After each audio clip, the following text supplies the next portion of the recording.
बिस्मिल्लाहिर्रहमानिर्रहीम। अस्सलाम वालेकुम viewers, welcome to my YouTube channel spicy way kitchen. मैं हूं मोना। आज मैंने बनाया है मटन शलजम गोश्त। आप इसे ट्राई ज़रूर कीजिएगा, वीडियो को लास्ट तक देखिएगा और मेरे YouTube channel spicy way kitchen को लाइक शेयर सब्सक्राइब ज़रूर कीजिएगा। फीडबैक दीजिएगा कि आपको रेसिपी कैसी लगी है। तो चलिए सबसे पहले रेसिपी की तरफ चलते हैं कि ये किस तरह बनता है।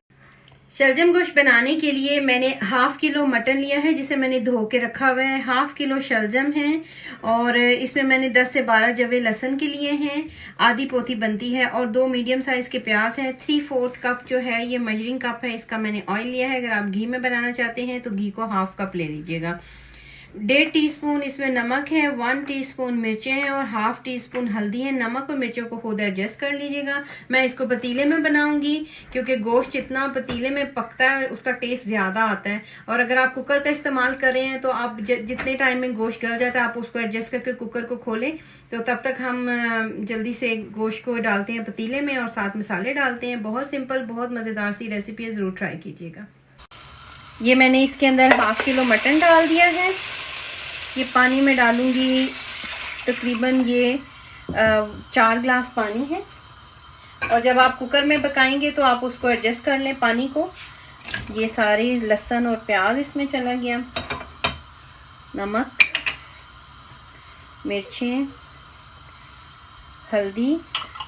बहुत सिंपल, बहुत मज़ेदार सा बनता है, आप इसे ट्राई ज़रूर कीजिएगा। तो अब हमने इसमें ऑयल डाल दिया है और अब हम इसको ढक के रख देंगे क्योंकि जब हम इसको तकरीबन मैं इसको 35 मिनट के बाद देखूंगी तो ये बिल्कुल तैयार होगा।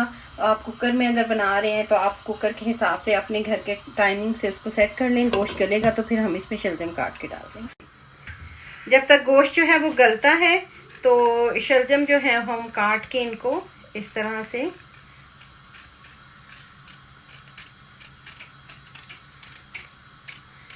तो ये इस तरह हम एक रिंग की तरह इसको उतार लेंगे।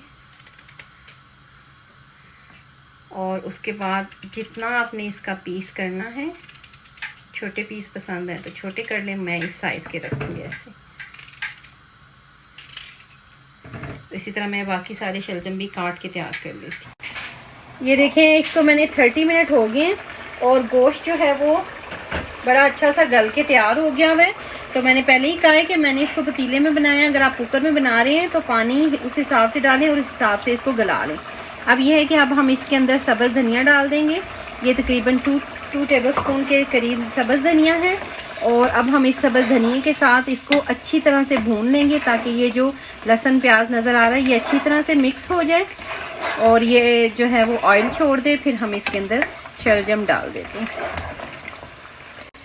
ये देखिए, इसको मैंने अच्छी तरह से भून लिया है। पानी इसमें बिल्कुल ख़त्म हो गया है और बहुत ज़बरदस्त सी खुशबू आ रही है। इसके साथ ही मैं इसके अंदर ये शलजम ऐड कर दूंगी। शलजम अपनी अगर आपको छोटे साइज़ के अच्छे लगते हैं तो आप उस तरह उनको काट लें। मैंने ज़रा इस साइज़ के रखे और इनको मिक्स कर लेते हैं।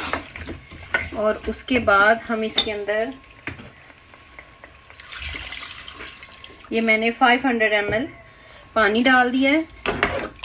और अगर आप फिर से कहूँगी, अगर आप इसको कुकर में बना रहे हैं तो पानी को हिसाब से डाल दीजिए। मैं इसको क्योंकि पतीले में ही बना रही हूँ। अब हम इसको ढक के रख देते हैं ताकि ये शलजम जो है वो 10 मिनट में ठीक ठाक से गल जाएंगे। ये देखें, ये मैंने इसको 15 मिनट के लिए इसी पतीले में रखा है और ये शलजम बिल्कुल तैयार है। शलजम गोश्त बिल्कुल तैयार हो गया है। अब हम थोड़ा सा इसके ऊपर जो हमने काट के धनिया रखा था थोड़ा सा और गार्निश करेंगे और उसके बाद हम इसको डिश में निकाल लेते हैं। इसमें मैं आपको दिखा दूं कि ये देखें, एक तो शलजम बड़े सही से प्रॉपर से गल गए, ये देखें।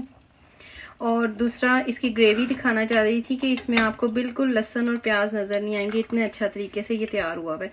और इसमें मैंने कोई अदरक नहीं डाला, कोई ऐसी चीज़ें डाली। इसमें प्रॉपर जो है वो शलजम की खुशबू आ रही है, बहुत टेस्टी बना है। तो होपफुली आप इसे ट्राई करेंगे। तो इसको फिर हम डिश में निकालते हैं। तो मैंने इसकी इतनी ग्रेवी रखी है। अगर आपको इससे थोड़ी सी गाढ़ा चाहिए तो आप गाढ़ा कर लें। अगर आप इसको चावलों के साथ सर्व करेंगे तो आप इसको बेशक थोड़ा सा पतला कर लें। तो मैंने इसके साथ जो है वो चावल बॉईल करके रखे हुए हैं। तो अब हम इसको सर्व करते हैं।